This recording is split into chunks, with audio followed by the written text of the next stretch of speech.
Liz Larson. And I'm Bill McKenna. And together, we created the Cogno Movement System. And we'd like to welcome you to the New Life Perspectives radio show, where we're going to be sharing with you tools, tips, and ideas that are going to change your life.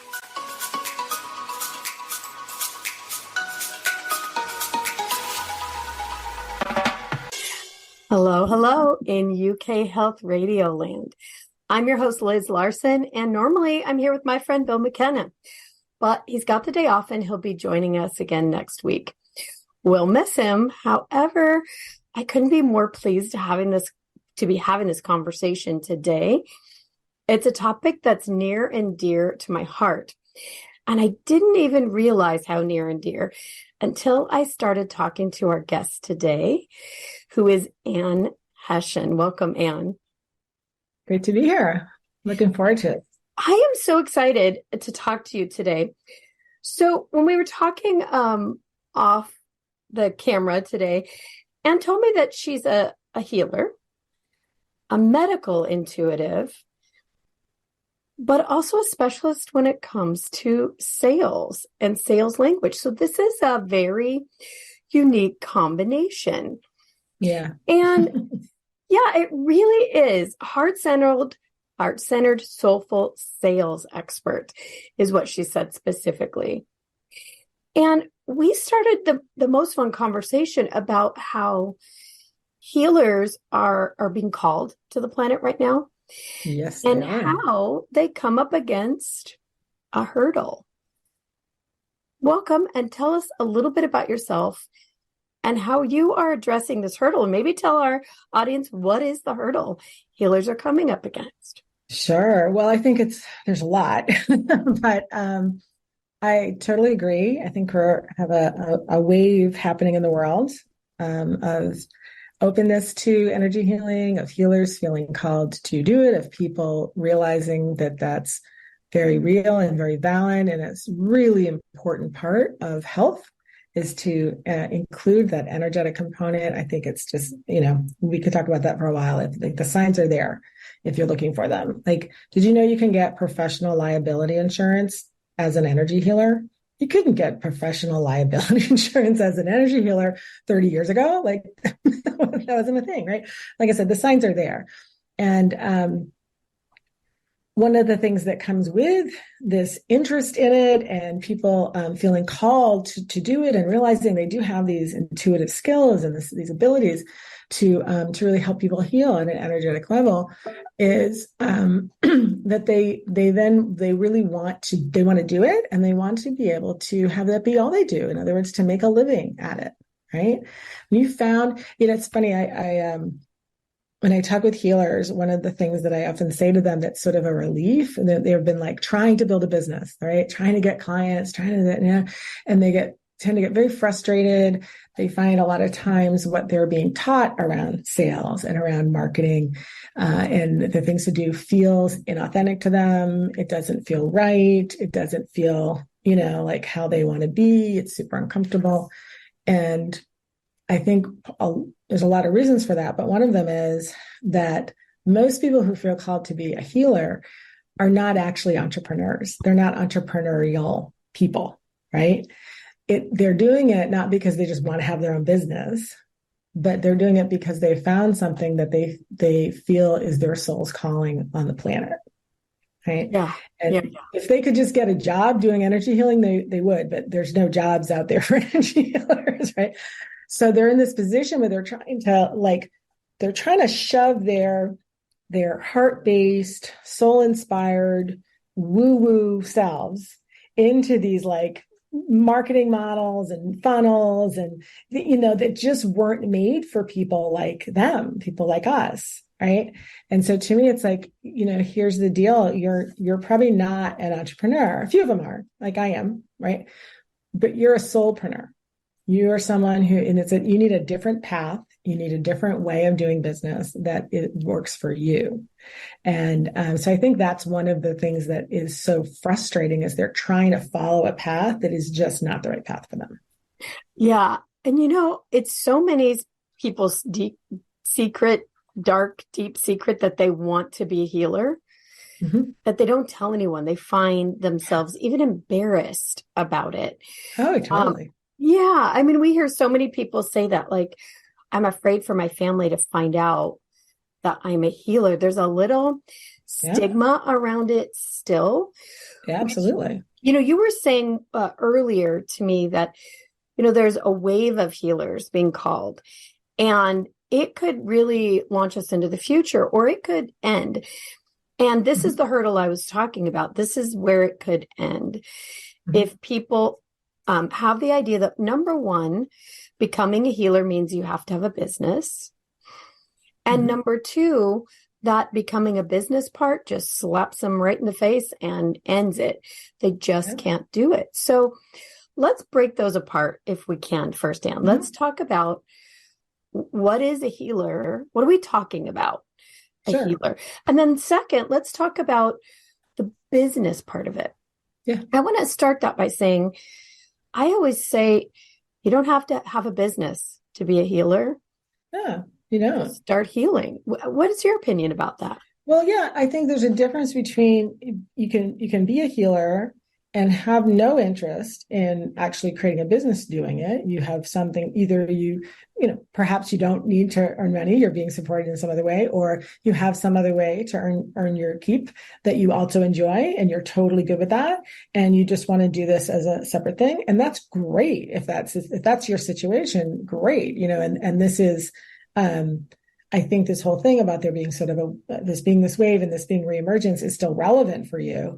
But the people that I'm really here to help are the ones who do want to have a business. They would so love to be able to either, leave that other thing they're doing or quit that job that they may enjoy or they may not, but this they love, right? They love the healing work they do. And it's like their dream that if that's what I could do, if that's like that's what I do all day, is I just work with people and I see their lives transform, and I could make a living doing that.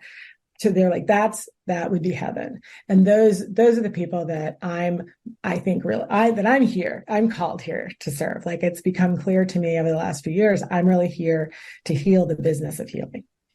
Yeah. And we really need the bridge.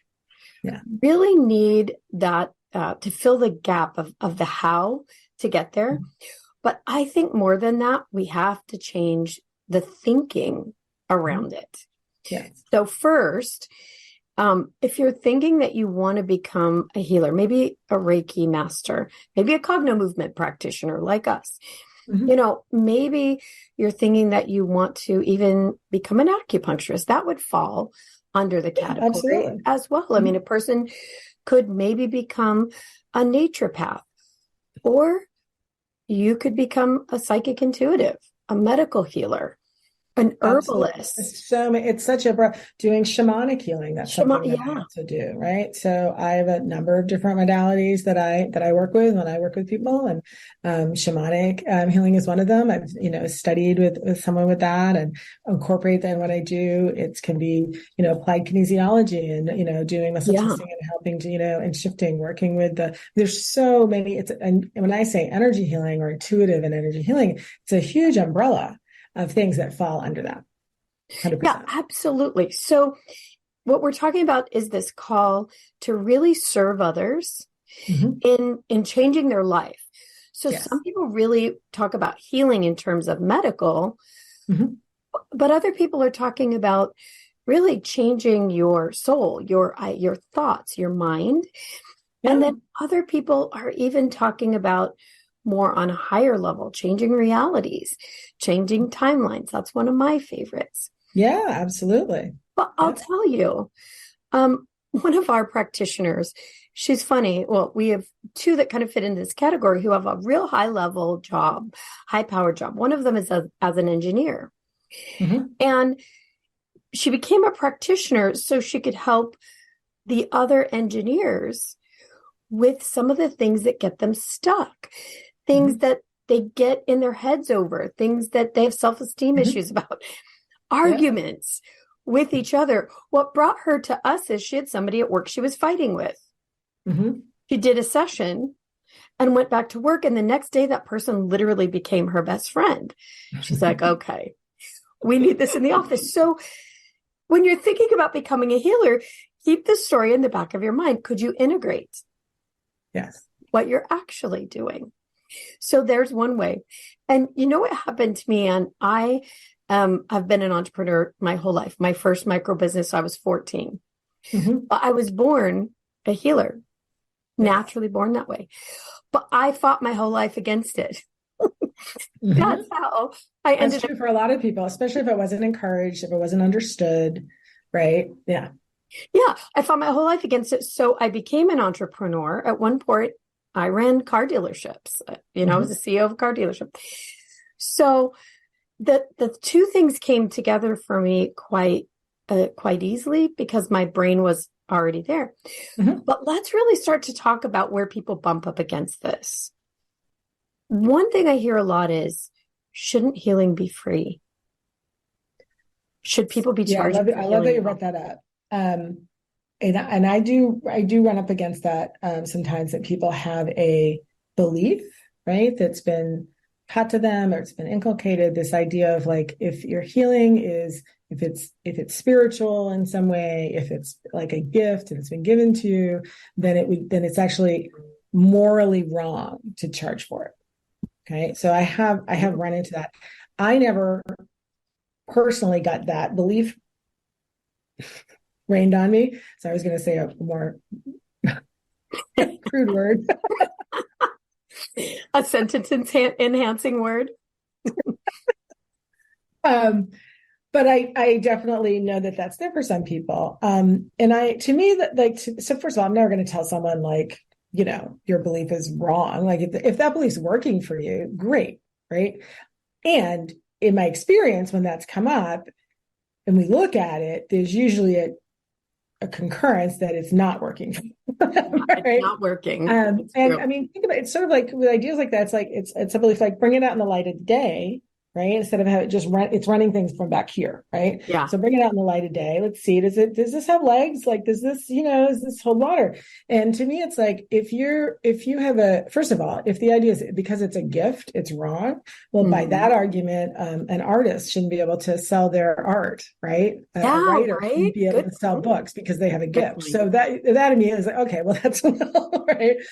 And it's like, well, no, it's not because it's a gift. It's more because it's healing. And it's like, if even just from a purely sort of kind of logical point of view, let's say you have sort of a gift, you're very intuitive, you're able to like see, right? Some people can like see in people's bodies and tell things. If you aren't allowed to, if it's somehow wrong for you to charge for that, then you can't do it very much, can you? Because you have to spend most of your time doing something else so that you can earn a living. So you can't make a very big difference in the world. And I think that's an excellent point, right? It can be a hobby, and that's fine. Sure, if that's what you want it to be. It's right? a business. If you know you're going to do it for free, then you relegate it to hobby. So it would be like a person who is, a mechanic during the day and plays jazz at the club at night. It's a hobby. And if they're like happy, they're like, I don't actually want the life of a musician. I just love doing it. They pay me a few bucks and it's fun, right? But if that person's dream, right, is to change the world with their music, and they feel like they can't charge for it, or they can only charge a little, then they'll never change the world with their music. Right? You just can't, because in this world we do have to have money that supports us, and if we're going to do something full time, unless we're sponsored or independently wealthy, there has to be a way to exchange the time for the money needed to support oneself. It's just.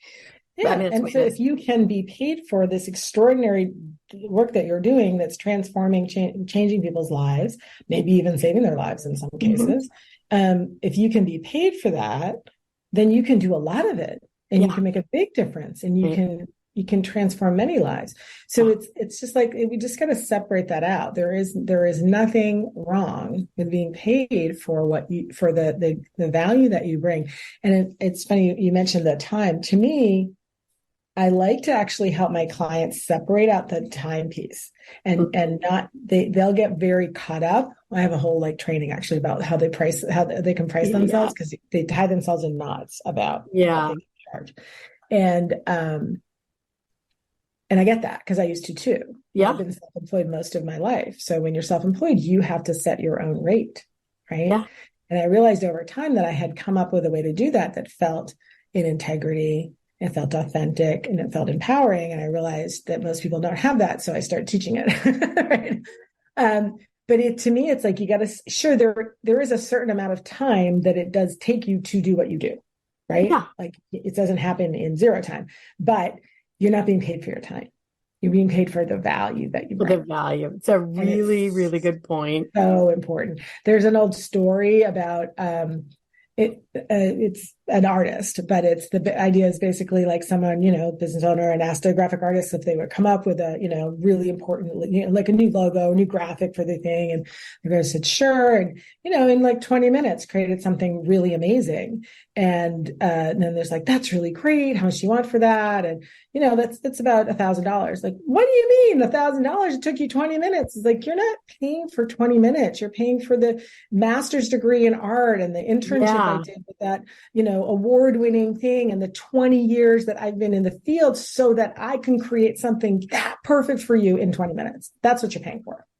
Gosh, that is a really, really, really good point that, a lot of times a person has to go to training, which has an expense and a time involved. Yes. It's a segment of your life where you go to learn what to do and how to do it well. Mm-hmm. And that does have a cost to the person doing it. It is really another reason, if we're lining up reasons, yes, charge for what you do. I've done thousands of energy healing sessions at this point. I don't even know how many, but it's definitely in the thousands. I'm better than when I first started, right? Yeah. Right. And I still made a big difference when I first started too, right? I deserve to be paid for that too. But like, you're also paying for that. You're paying for the wisdom and the experience. And, and so often what I find with healers is they discount that about themselves. I always say to them over again, so many healers I work with, they're in their 50s or 60s or even 70s, right? And they just discount that all of that lived life and all of the wisdom that came from that has no value. And it's like, that's the value. Like, yeah, you have your modality, you have your thing that you do, but it's all those years of living that you bring to it. That's what makes the difference. I love that. The value is who you are and what you bring to the table. And I want to actually back up just a tiny bit. Mm-hmm. You made a fantastic point about natural talent. So people who come to the planet with a natural healing ability, mm-hmm. I see this as structural, not even a gift that someone, it's not a fairy godmother that bestowed it. It's exactly like being able to draw or, play the trumpet or play the basketball. That wasn't right. Play basketball. Yeah, play basketball. Right? Yeah. It's not. Some people are natural athletes. Yeah. Other people, there's some people in the world who became world-class athletes, and it wasn't because they had a lot of natural ability, but they had a lot of drive and they worked really hard and they built their skills. And other people, it's like way more natural. And the same thing with this, right? Well, I think there's the interest too. So I'm a big believer that we are almost we're drawn to a certain thing. Like I was never, ever drawn to be an astronaut. So being an astronaut never came into my field. Like nobody ever said, hey, Liz, I think you'd be a good astronaut. But daily, I got asked the questions that I had no business knowing. And people would say, hey, Liz, you know what? You would be a really great counselor or healer or right. So who we are plays a big part in this. What is our interest? What are we drawn to?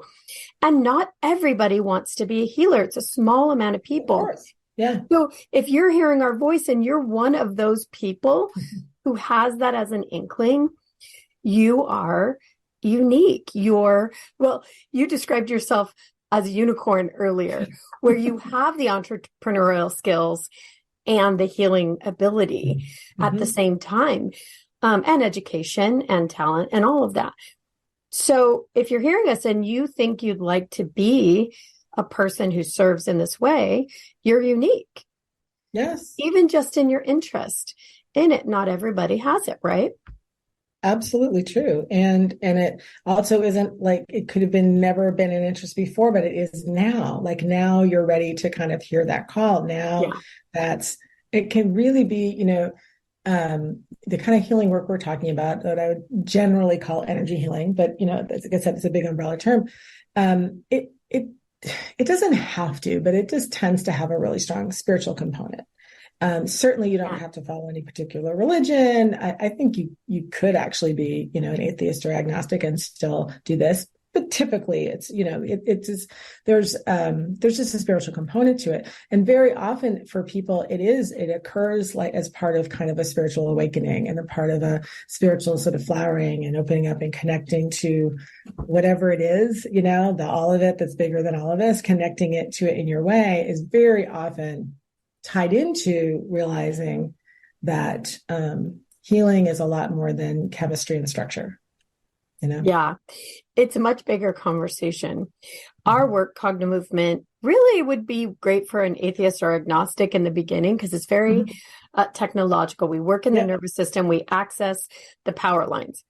However, then when your client shows up and leaves and the reality's changed on the outside world, literally a timeline shifted. Yeah. Here comes the woo-woo. How do you explain that? So you're right. I think that's maybe another little hurdle people bump up against. Over my lifetime, I've had a lot of people who secretly came, hey, can I talk to you about, I think I'm a healer, but my religion is not going to accept that. I've heard that a lot. Yes. So sometimes it's not just the sales part, and which is what we're going to talk about in the next segment. Times it really is, it bumps up against what your worldview is and what you know. So let's take our break. We need to hear from the UK Health Radio Network. And when we come back, let's dive into just a little bit more about what this wave is. And let's start to talk about the sales component. All right, UK Health Radio, take it away. UK Health Radio, the station that makes you feel good.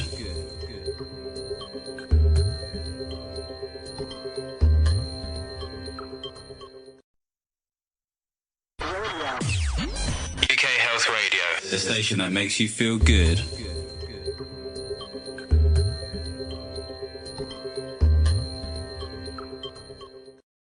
And we're back. I'm talking with Ann Hession about a subject that is just so near and dear to my heart, and that is becoming a healer and how to bridge the gap with sales and business. You said off camera that you are writing a manifesto about the wave of healers. What's that about? Well, I didn't I want to be clear. I did not set out to write a manifesto. That was not the goal.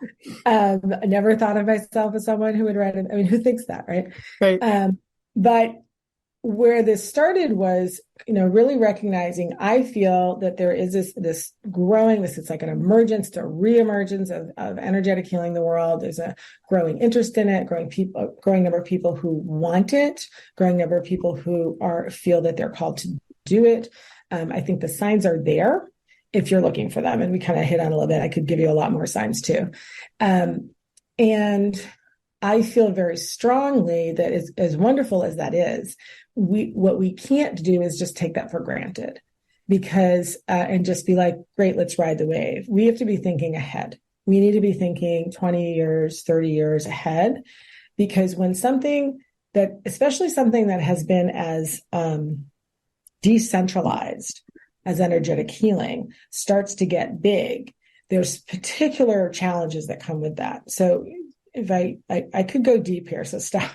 Go deep. Let's hear it. But so energetic, if you look at the history of it, which goes back into prehistory, right? Energy healing is as old as humans. And, it used to be just this big mystery. And then you had the age of science, where a healer was like revered, right? They would be like the shaman and the thing. And then we kind of moved into the age of science. And so, kind of before the age of science, it certainly became there was sort of like sanctioned healing, right? Like a priest laying on the hands. Right. The village midwife, doing her herbs, she could get killed for that, right? And we all know that there was a lot of that.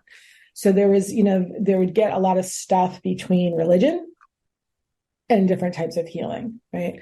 And that's, in many other cultures as well. That's kind of more the, European American example I gave, but, and then we started to morph into the age of science, which, as the scientific method started to develop, one of the things that I still see this to the day is how there's something about science that's really intoxicating, right? This promise, like we can understand everything.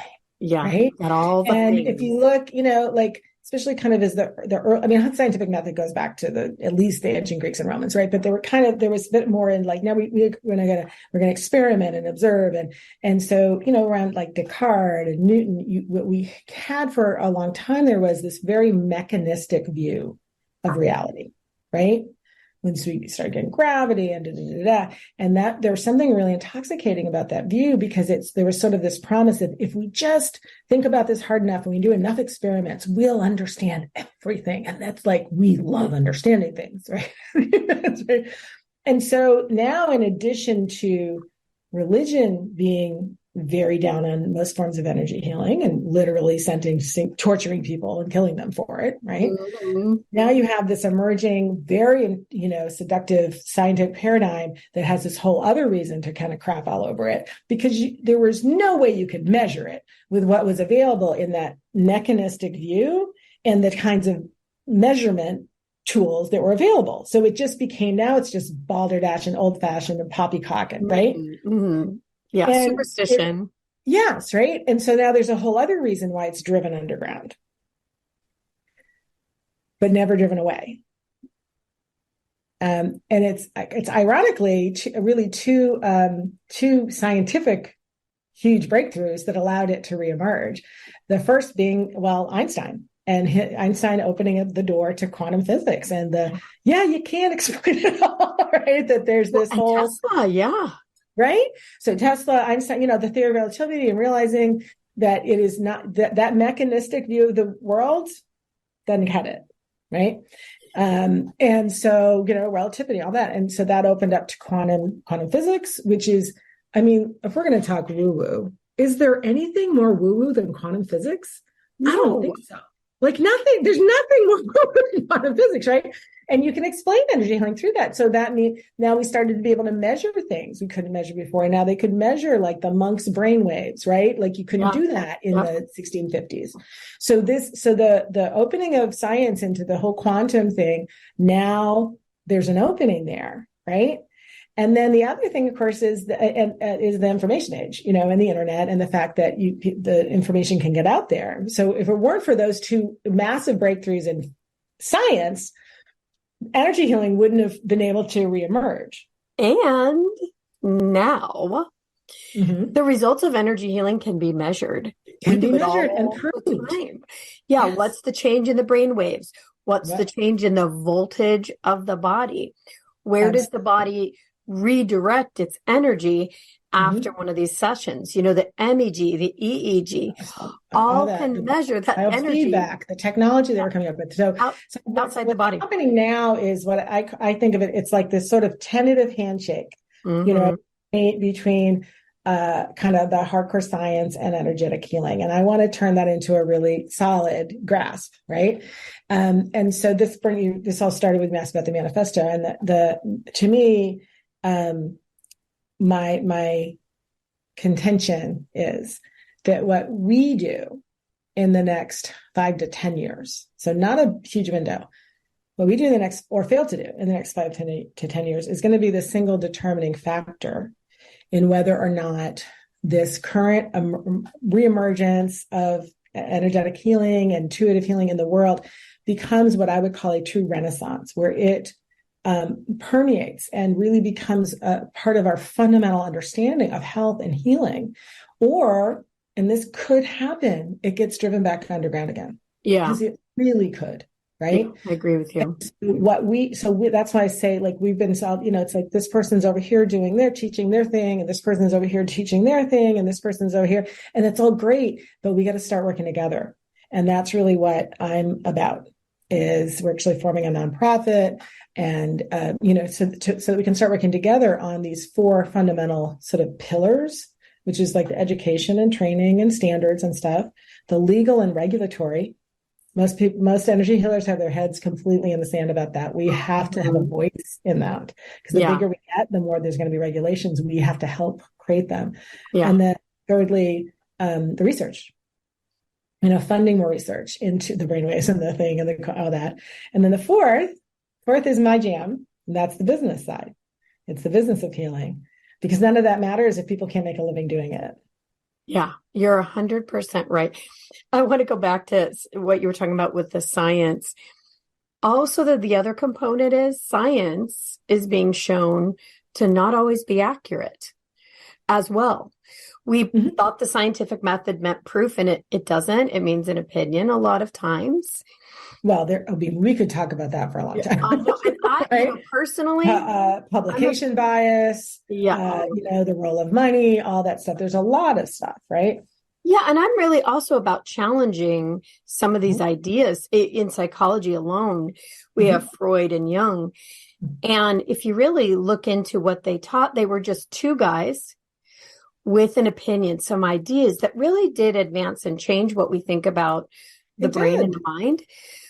But also, they were just 2 really flawed people, really weird biases that created these foundational ideas. It's time that we challenge those and recognize it is ideas. My dad used to call science precision guesswork.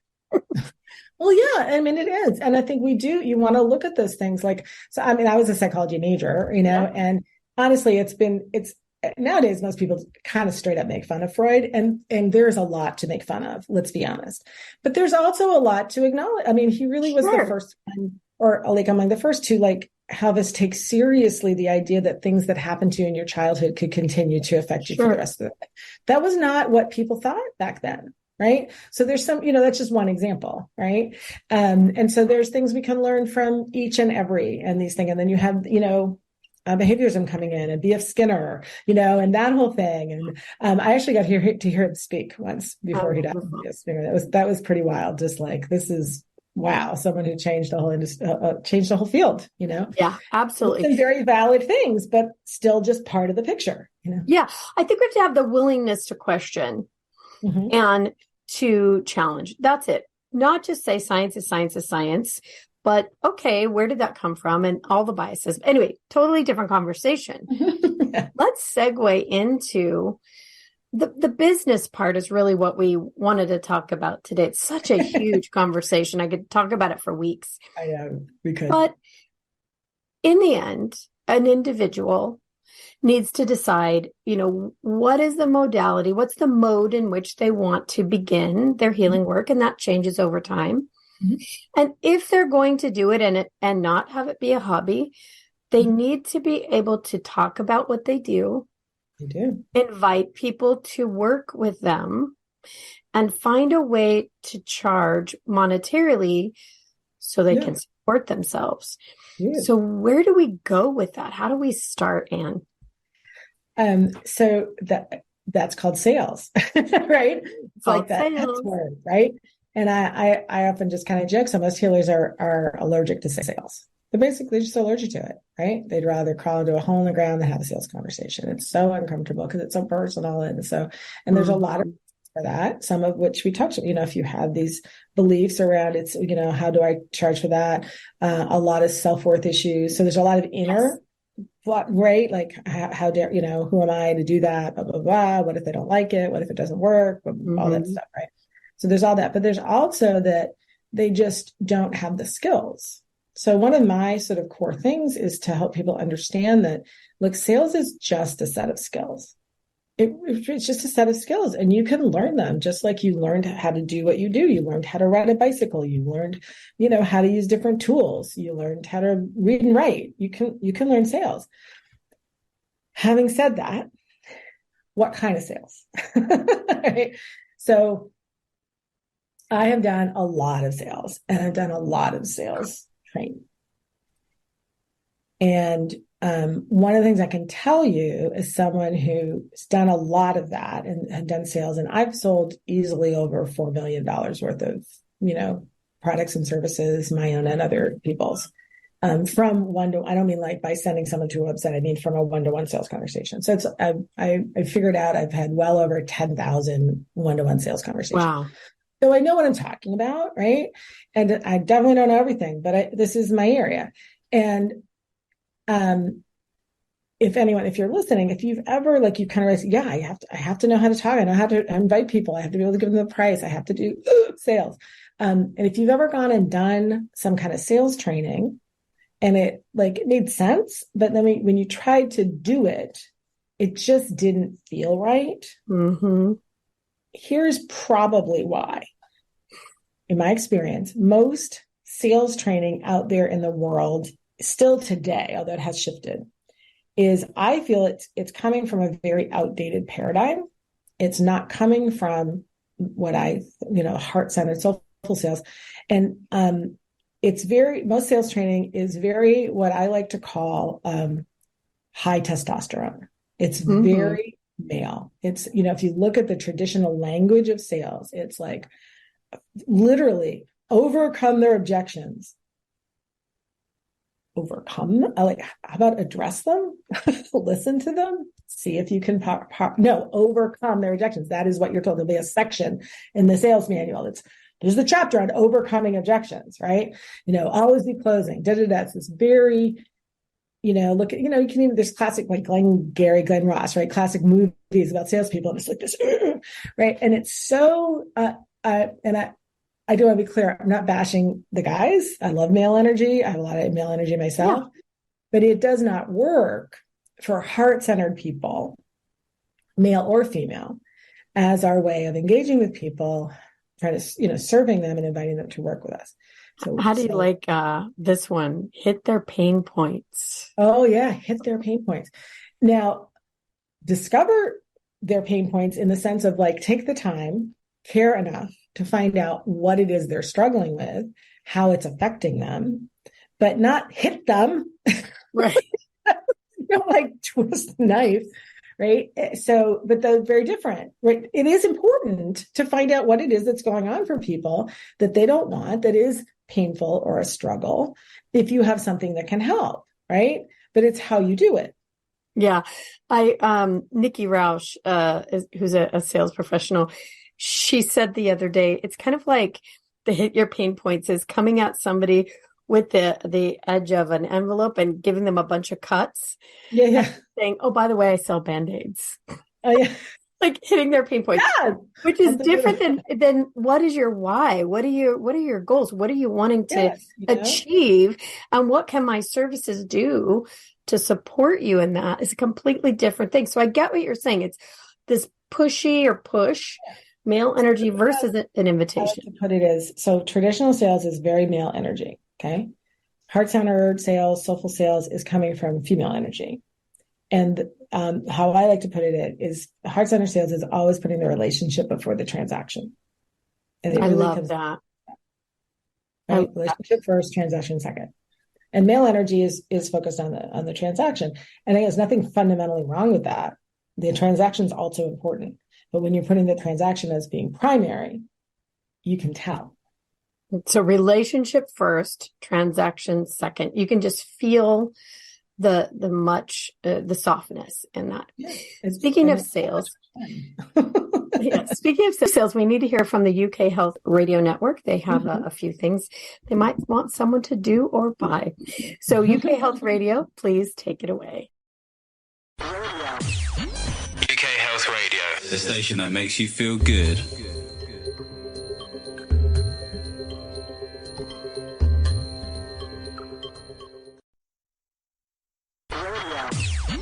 UK Health Radio, the station that makes you feel good.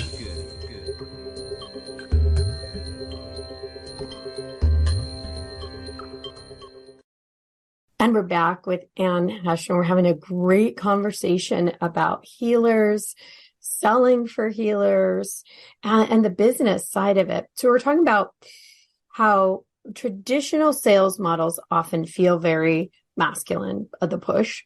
versus the invitation, the pull. And so you were saying that relationship first before transaction. Yeah.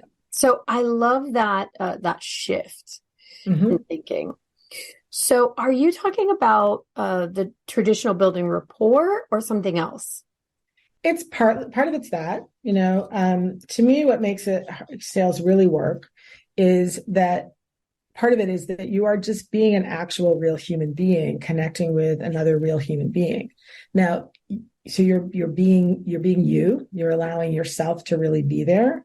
You are also playing a role because if someone has a problem and they've come to you and you sell something, a service or product that can solve that, you need to you're there as to provide that role, right? To serve them, to guide them, to ask the right questions, to share what you know and your expertise, right? So you're being you are playing the role, the salesperson, but you're being a real person while you're doing it. Does that make sense?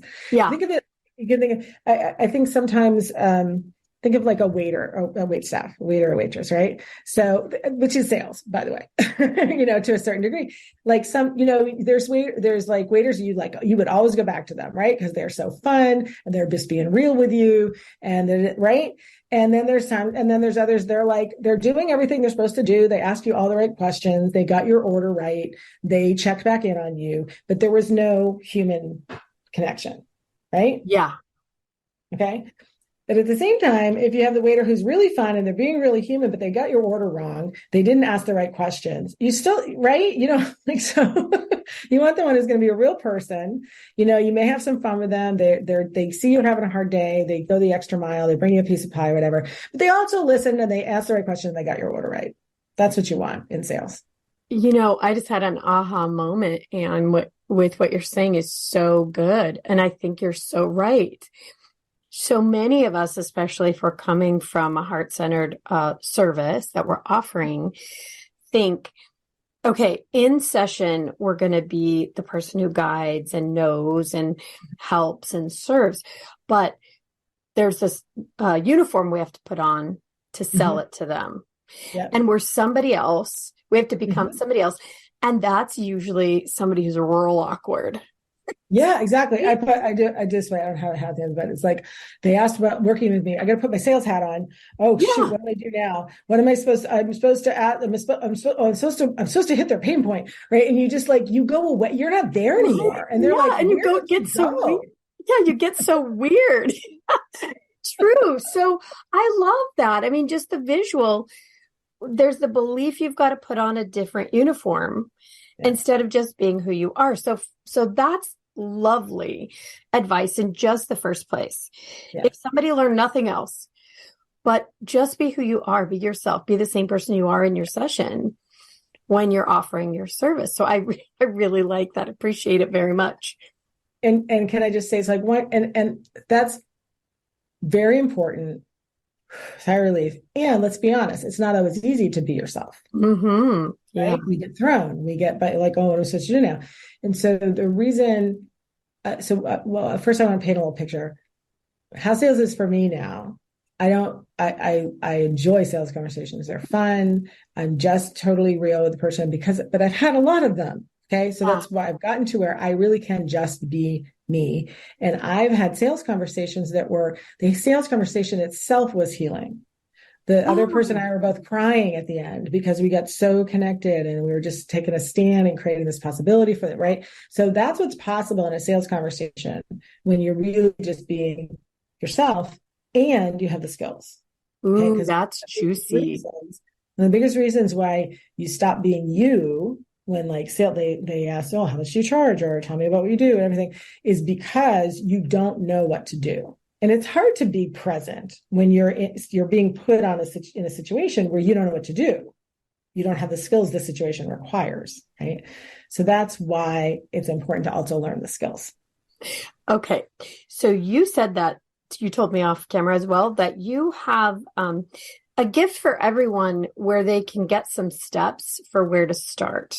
Yeah. So would you tell everybody live what might step 1 be? Where do you begin? So I would love to do this. So this is kind of like, it's a trap that most people fall into. when someone inquires about working with you, they want to find out about whatever it is you do or whatever it is you sell or offer, if it could be a product or service. And they, in some way, they are asking you to tell them more, right? They're like, how does that work? Tell me more about that. That's interesting, right? And it all comes down to in some way they're inviting. So I call it the tell me more trap. Okay. And most people fall right into this trap every time, and then they can't get out of it, and they kill off the potential sales conversation before it even starts. Mm-hmm. So here's how it goes. Someone says, oh, yeah, tell me more about what you do.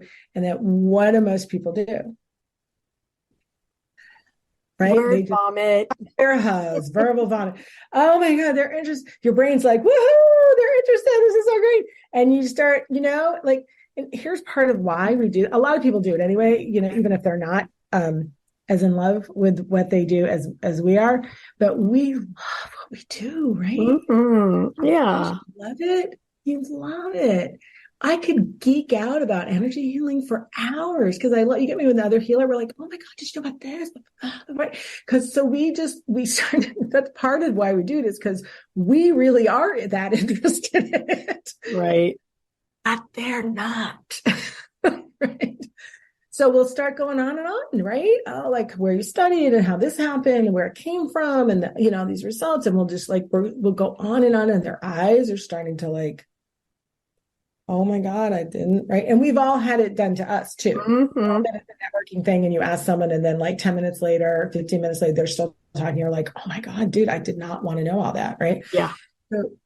So that's the first thing that's the first mistake. You fall into the tell me more trap. So here's what to do instead. And if you change nothing except this will make a huge difference. When someone says, oh, wow, that's interesting that you do energy healing or coaching, whatever it is, tell me more about that, or how'd you get into that, or something like that. You say, I would love to, but first tell me what interests you about that. And then you zip it. Right? Brilliant. Really, people, that's a writer downer, right? I'd love to, but first, what got your attention? Right? Or I'd love to, but first, what got your interest about it? And then you listen. Okay. The thing is, we tend to jump to thinking they asked because they want to hire us.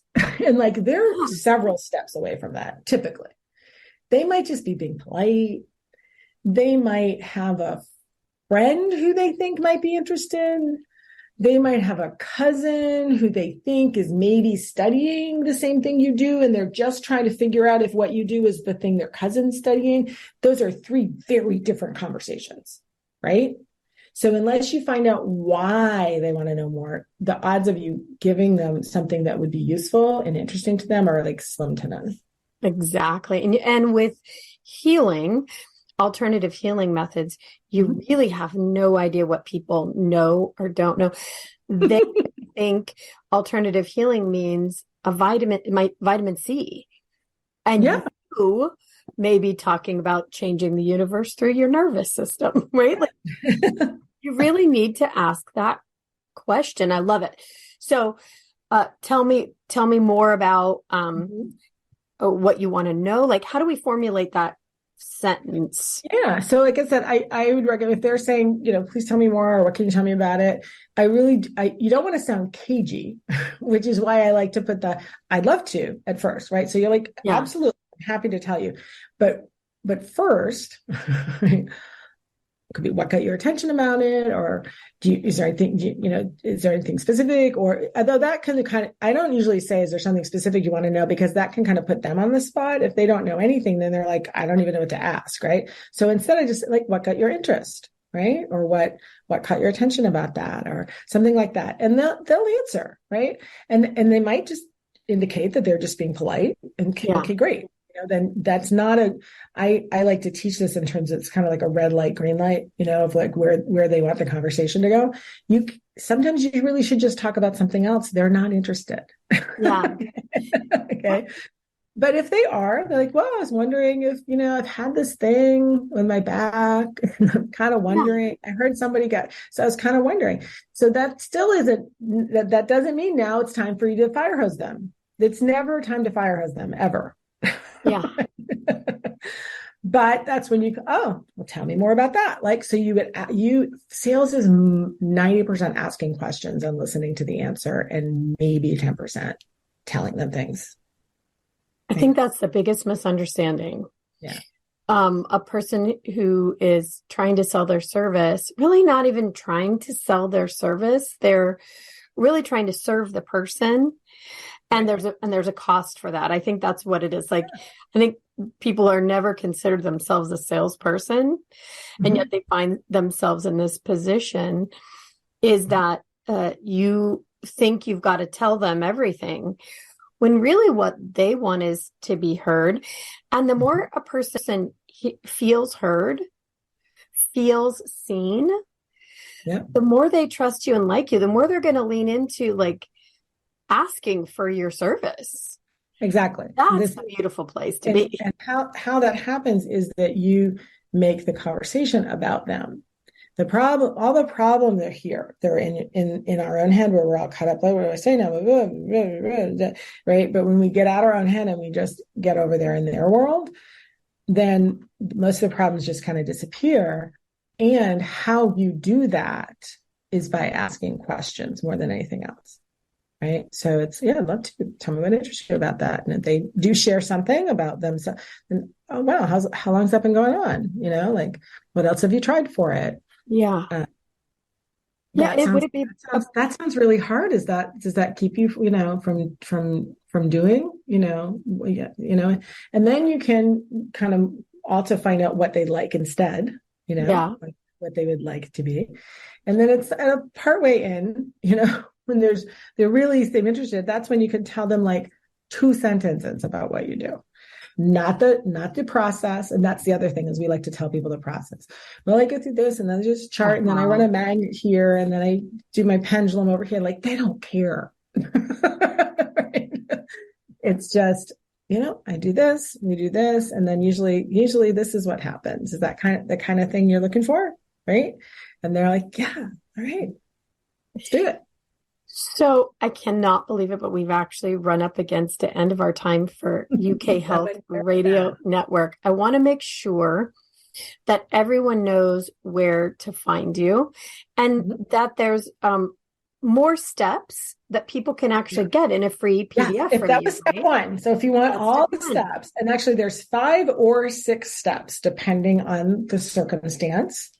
And that's where I would like to give it to. So share with you my sales conversation secrets, heart-centered sales. It's simple. And it's just a download that really just walks you like micro step through micro step, so you really understand it, how to have that sales conversation with someone so they want to work with you.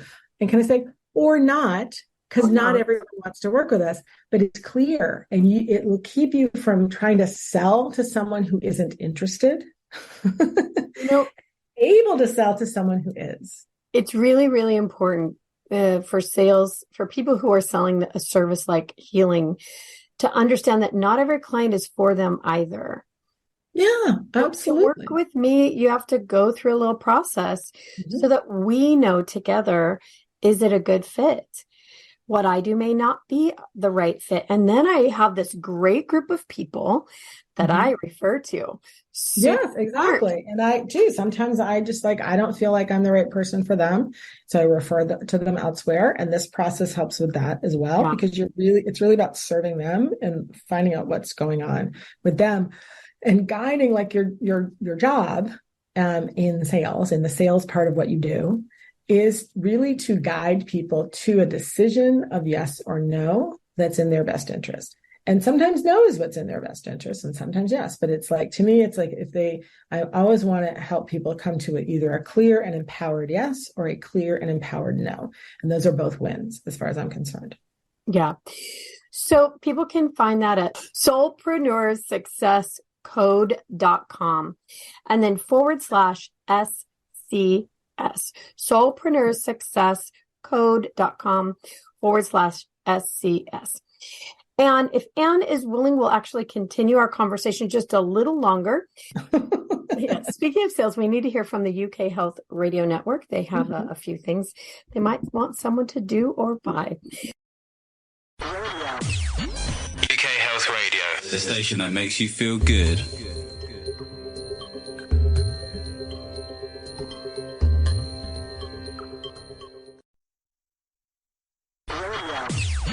UK Health Radio, the station that makes you feel good.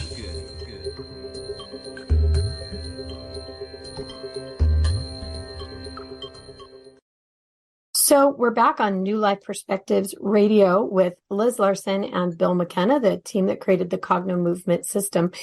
And we're in our extended conversation with Ann Hession, who is a soulpreneur, a specialist in helping healers, people in the healing industry, feel comfortable with selling and sales, with actually getting paid for their services. It's massive. And we were kind of joking off camera about your manifesto. I just love that word. It's kind of badass, right? You're not saying, I have to make myself step into it a little bit. Like, I'm not writing a book or an essay. I'm writing an effing manifesto. Yep. So the idea is, if I understand correctly, that there's a wave of people coming on the planet or just becoming active. Sure. Yeah. Some of them have been on the planet for a long time, right? But now they're realizing, wow, this is what I'm here to do. Yeah. And you're talking to specifically people who not only understand that they have a healing ability or interest, it can be learned, absolutely, but the desire to do it for their career or to support themselves. Yes. So we were talking earlier in this episode about sales as a big roadblock, for one, and that's something you help people overcome. But are there other forces on the planet right now that could kind of quell this wave or stop it from really taking root? I mean, I think so. I think we look at history, the history of healing and medicine and all that in particular, but of other things as well. It's not always, hasn't always gone the way that I think it should, right? So in the manifesto, we kind of really look at that, the whole kind of history, the prehistory. I mean, I think the things that I'm now calling energy healing in that umbrella, like that's not the term they would have used, 800 years ago or whatever. But those things, right? Use of manipulation of energy itself, intuiting and being able to use those intuitive abilities that we all have, and some have just developed more than others. Use of crystals and other natural substances, use of herbs, use of the moving the chi or prana or whatever, what different cultures will call all of those things. I think it's as old as human beings, right? Yeah, and there were times in history when even just a midwife or a doula, somebody assisting in birth, would have fallen under that category. At least now we know better than that. Right? Yeah. So there's a long history of persecution and a lot of people who would identify with that term of healer now. And also, by the way, many who they wouldn't call themselves healers. They might feel like that more like I'm a coach or something like that. Yeah. But they're still coming from this. It is healing. There is healing in what they do, right? Even if they wouldn't identify themselves as healers. We know from history what happened, right? Tens of thousands, if not more, people tortured, murdered, Spanish Inquisition, Salem witch trials, yada, yada, right? And in many, many cases some of it, I'm sure it was entirely random and people being vindictive, but in many cases it was, they were the village wise women, right? Yeah. And they had symbols and their things. So we know that from history. I think we inherited that through our lineage, right? So, I and many other energy healers we run into inherited things where it's like, oh my God, this energetic pattern, this wound goes back 80 generations or 5 generations or whatever it does, right? And then for those who believe in past lives, and I know not everyone does, and that's fine, same thing, right? It's like whether it's from past life or inherited, I don't care. It's here now, right? And so we have that. There's that healer persecution complex. There's this absolute terror of being visible as a healer, because last time you did that, they cut your head off. Yeah. Right? I mean, and it's in our recent history. It's not like that long ago. Yeah, right? we still see movies about it. We know, not that long ago, whole towns of women were murdered because there was a suspicion. Just a suspicion. Exactly. Right. Yeah. And I think, yeah. Sorry, go ahead. Religious persecution, that somehow your ability to be a wise woman, the woman in town who knew about the herbs, who knew how to birth the babies, who maybe knew how to make a tincture or an oil, or who maybe understood human nature and could give some advice, some that intuition, would help you, right? Understood natural cycles. And it's it's deeply rooted in very systemic misogyny as well. It was the vast, certainly there were men also, but the vast majority were women. It was about power. It was about a lot of things, right? When I had my son, I did a thing called hypnobirthing. Boy, at the time, that was so woo-woo for me. Oh my goodness. It taught me everything. But I read in the book that came along with that there was a time in history when the only person allowed to attend a birth was a priest. Mm-hmm. And this was, in a certain part of Europe. They wouldn't even allow other women or midwife. And then they decided it was so disgusting that not even the priests could attend. Right. It was, even birth was some sort of witchcraft, which makes me kind of take a little left turn. And I don't know how you feel about this. And I want to encourage people to fight with me about it. Tell me what you think. But there is this movement that people, healers, especially female healers, are reclaiming the word witch. Yeah. And I'm opposed. So I don't know how everybody else feels, but if anybody knows what I look like, I tend to have the appearance that might lead you to believe that might be my nature. and I have people that I work with doctors and physical therapists, and they will say to their clients, I'd like to introduce you to somebody who I think's a witch. Mm-hmm. And I say, absolutely not. No, thank you. Mm-hmm. Because I don't like the word that I think has been used to villainize and victimize so many of us who have natural healing abilities. I think it brings us back. So I correct and I say, no, actually, I'm a healer. I don't do witchcraft. I'm not a practicing Wiccan. Not that there's anything wrong with that, if that's who you are. I think for a lot of people, for that's actually their religion, right? And what they mean by witch is something very different than what other people mean. And so, I think you have to find it for you. I mean, I have often joked when I'm doing healing work with someone, I might do something in the work and I just kind of go, this is what I would have been burned at the stake for 300 years ago. Right. Right. And it's a joke, of course, but it's also not. But to me, I don't care as long, it depends on how it's meant. I quite frankly feel this, similar word, actually the word bitch. I stopped relating to that as an insult a long time ago. Yeah. To me, it's just that's an energy. It's required sometimes. If it's required, I can bring it. If it's not, I won't. Yeah. I think I want to also, and this is just me, and I encourage you guys to fight with me about it. I want to have us seen as professionals as well. And when they even pretend or play around with the word witch, it tends to denigrate that idea that you are a professional. Yeah. I'm a professional that other doctors refer their clients to. I don't want them thinking I'm a witch. One of them. I totally get that. Yeah. But, and for me, it depends on the context and also the person. The whole people should be called what they want to be called. Mm-hmm. Right? Which by the way, that's the origin. That's really what remember when the term politically correct came about, right?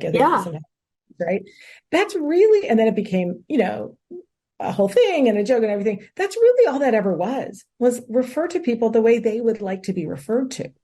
Sure. When you think about it, that's really all it is, right? It's just, it's actually just common courtesy. Well, I think, it went a little haywire.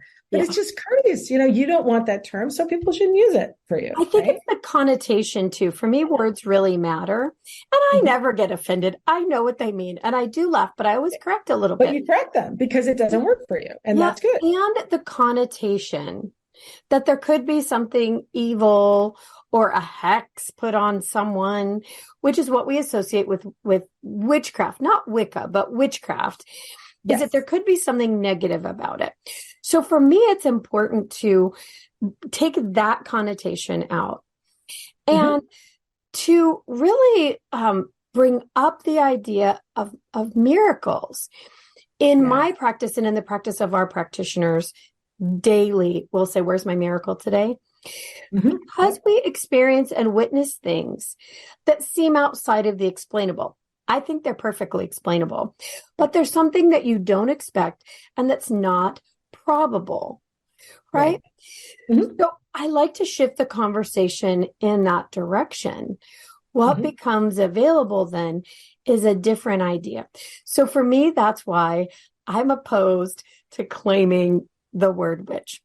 Now, my husband will say, I say, I'm not a witch. He says, now, would you have been burned at the stake in the past? And I have to say yes. So he says, yeah, exactly. Well, and it is interesting. And I think the important thing is to be able to talk about it. So it's funny, it's about words. So I'm going to say it was like a year and a half ago, I sent an email to the people on my list. And it wasn't even actually about me. Like I joke about that I'm a unicorn because I'm an energy healer and a sales expert. That makes me a unicorn. It's a little joke I tell, right? So it wasn't even about me. It was actually sending an email on behalf of someone else. Like I was promoting them because they have like wonderful programs, and they, in their email, they had made this unicorn reference. I got an email back from this guy on my list. I think he was in Germany, actually. And he was like, I couldn't believe when I saw your email. Don't you know that unicorn is it's a powerful symbol in the occult of evil, right? And I was like, oh Lord. I'm like, what? I'm like, unicorns like sparkly tail, right? So right? My little pony. Like, really? But I got like, I'm and so I just replied and said, I understand that's what it means to you. Just so you know, it doesn't mean that to me. If I ever use it again, just know I mean this, right? And I'm thinking that's the end of it. He sent me another email with like an attachment to like, let me educate you about the evil of unicorn in the occult. And I was like, well, and that's what's important. I'm not going to read that. No. And that's what's important to him. I think, back to your back to your manifesto idea. For me, this is one of those little things, little side rant, is that one of the things that does stop many people from becoming a healer is the stigma around it. Like now you're considered a hippie or granola or a witch instead of a professional, which is what we are, that provides a service that really meets the needs of a greater and greater conversation. And to your point, your manifesto, I think we have to elevate the idea so that we can get people there and they're proud to become a healing professional that isn't necessarily a doctor. Yeah, 100%. And I'll say one term that I like to, and that is why, and when I wrote it, I it's grounded in really looking into history, like what got us here, right? And then what do we need to do? And we need to, when I talk about the regulatory side of things, we can't pretend that's not there. But we need to have a voice in that. And we need to, so if we become more self-regulating as an industry, that will help so that we don't have, misunderstood, really punitive regulation, right? So there's things like that where we have to be responsible for that, and put those standards in place and have things around our education, around what people can and can't do, right? And of course, there won't be 100% agreement on that, but that doesn't mean we shouldn't do it. We have to have those discussions, right? But I will throw in, there is a term that I personally, and not everyone's going to agree on this either, but a term that I want to reclaim, or actually not reclaim, but just claim, like own it instead of trying to push it away. And that is the term woo-woo. I have embraced woo-woo. I'm like, embrace it. It's woo-woo. Let's just be that, so that people can't use that as a put down anymore. Right. So that they'll be like, that's really woo-woo. Like, yes, it is. That's my approach to that. And not everyone's in agreement, but I actually think it's very positive and healthy. Like, it is. It's really woo-woo. So is quantum physics. Yeah, which I think is a really great statement. I think I like that. And if you don't mind, I will borrow it. Yeah, please do. Maybe what I do is considered woo-woo, but so is quantum physics. Yeah. And I always bristle against it just a little. I am fully woo-woo. I believe in everything and also nothing at all. Yeah. And I love the conversation. Oh my God, tell me something woo-woo and I'm into the conversation. Yeah, but do I think it's real or not real, true or not true? No. But does it help me get a bigger idea? Does it expand the conversation? Exactly. Does it expand the universe? And that's what matters to me personally. But in my professional life, again, when some of the other professionals refer to me as a woo-woo trade, I'm like, no, it's technology that I can teach and is repeatable. It's not magic that may or may not be effective based on whether the wind is blowing a certain way or the moon is in the 7th house. I don't even know what that means. But what I'm saying is, like, for me, again, and it's very personal, you guys absolutely fight with me about this. Does it elevate the conversation? Yes. But I like what you just said. Yeah, it's woo-woo, but so is quantum physics. And that is a recognized science. Exactly. To me, it's like the future is woo, because it really is. It's, to me, it's about if someone's saying that as a put down, they're kind of saying like, it's over here. It's not science, it's this. And I'm like, it's woo woo, as is the most advanced science we have. This is the time when spirituality and science, woo-woo and science, all stuff we're starting to get like that whole mechanistic view of the universe is fundamentally flawed. And we've known that. Science has known that for a long time now. Yeah, you couldn't be more right. Like, think about string theory. We're talking about multiple realities. Light's a particle and a wave. Dimension. Spooky action at a distance is one of those things that Einstein said, because he understood that there are things seem to be happening between bodies, meaning our bodies, between planet bodies, that he at that time couldn't explain. And now we do have more and more explanations for that. And again, repeatable and provable, but repeatable for sure. And I do think that elevates the conversation really to another level where we can get people thinking and having a different perspective about these. I like to call them trades. I think, I don't know, what do you like to call them? Modalities? Different types of modalities. I usually, it depends exactly what we're saying, but I would use, like, in terms of a different, like Reiki, quantum touch, the emotion code, different things, I would call them modalities. They're different modalities. Yeah. But massage therapy, it's a different, it's a modality, and there's different modalities inside of different types of massage, right? Yeah. And I think the greater industry is the healing industry. Yeah. I think that's the greater industry. And it absolutely is an industry. No question. 100%. I mean, the CAM, so it's complementary and alternative modalities. I don't think it might be medicine. Actually, I'm trying to remember which it is, but that's what the acronym stands for.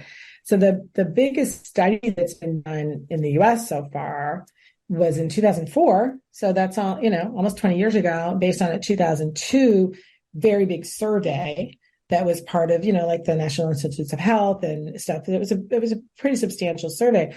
And then they did a study based on that was published in 2004. So 19 years ago, it showed that 40% of Americans were using at least some complementary and alternative thing. And that was almost 20 years ago. Interestingly, there has not been as comprehensive a study since in the last 20 years, even though in 2021, it was estimated to be a $90 billion industry, 90 billion or more. We just did an episode with Paul Mills. Paul Mills and Deepak Chopra did a study where they integrated Western medicine and integrative medicine to show scientifically, the benefit or not. So, that is a more recent study showing that. But I think you're right. And I think it's because Western medicine is a little afraid of people moving that direction. But if you look at the efficacy of certain drugs and certain treatments, I would bet they are head to head with alternative medicine in terms of their statistics of efficacy.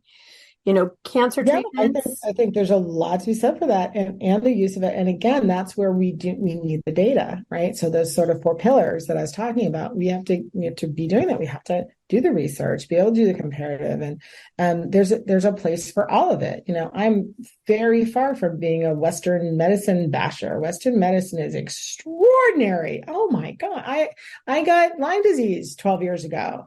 I am super grateful for those antibiotics.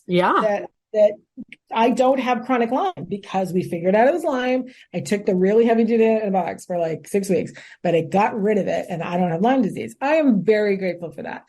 And all kinds of other things as well. It's not about it being this either or. Here's the vision I have. Okay. When I say is this emergence, is it going to turn into a renaissance or is it going to get shut back underground? Here's the vision. Someone's going in for surgery. You got the surgeon, surgical team, everything's set up. It's all good. And before they start, the surgeon goes, okay, so is the energy healer ready to go too? Okay, great. Let's start. That's my vision. Yeah. And I think that's starting to happen. Yeah. I have heard of nurses that are trained in at least Reiki who are absolutely encouraged and allowed to do their work. The doctors understand that the treatment is more effective. So I think that's starting to happen. Right now, I'm part of a collective locally of doctors and psychologists, psychotherapists, craniosacral therapists, massage therapists, that we all refer to each other. So many times we will all be seeing the same patient. And, we kind of have it set up where whoever sees them first, we know which practitioner they need to go to next. And it becomes this beautiful, holistic, which I think is the real word, treatment so that all the bases are hit. So oftentimes a person will see 5 practitioners and they're not talking to each other. So the modalities can't complement.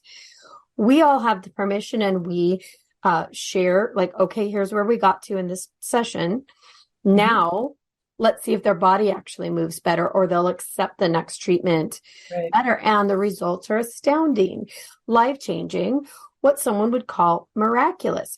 But if that could be the standard of care, that would be incredible. And I think that is what you're advocating for. Am I right?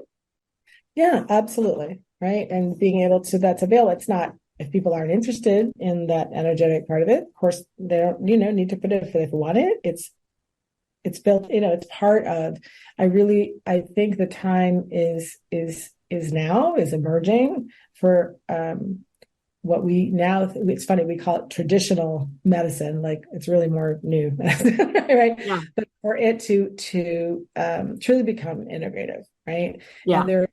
And we probably have to get going pretty soon, but to me, there's 3 fundamental frontiers in medicine that I think, there's AI, there's some other things too, but the 3 really fundamental frontiers in medicine that I think will profoundly change it. One of them is energy healing to actually get there. The other is mitochondrial science, really starting to look into the role, our mitochondria do a lot more for us than just produce the energy of our cells, which is what you're taught in basic biology, and the other is the microbiome. Really understand between the mitochondria and the microbiome, that's over 80% of the genetic coding that actually runs our bodies on a moment-to-moment basis. It's not even our own genetic coding that runs us. It's the microbiome. So those 3, I think, are going to completely revolutionize the practice of medicine. Yeah, I agree with you. And we need to have the freedom to explore on all fronts, really explore on all fronts and break the boundaries of what's possible. I think this was what Tesla and Einstein really had going for them is they really had an open-ended question, open-ended, what else is possible? Yeah. And they were actively looking for it. Yeah. And that to me is that's the essence of science to me. It's the essence of what makes an incredible life. That's what it's funny you said that, because that's my life, really what my whole life is, what else is possible. You and me both, sister. All right. We really do have to go. We've run way over time, but it has been so much fun talking to you. Really fun. I'm so glad we did. And have you back again when the manifesto is complete. We can hear more about it. So until then, everybody, please reach out to Anne at soulpreneursuccesscode.com and find out more. And if you are considering working as a healer, as a professional, seek Anne out and find out how you can do that and start to create a business or support yourself fully from the beginning. Don't suffer. Please don't suffer around this subject. It will only hinder you. Get your feet under you. Get some information and find out how to make that work for you. So thanks again, Anne. Thanks everybody out there in YouTube land, all the podcast platforms land, and UK Health Radio. We'll see you guys again next week. Thanks for being here with us on the New Life Perspective radio show. For more information or to find out more about the work that Bill and I do, please visit us at cognomovement.com or email us at info@cognomovement.com. See you again soon.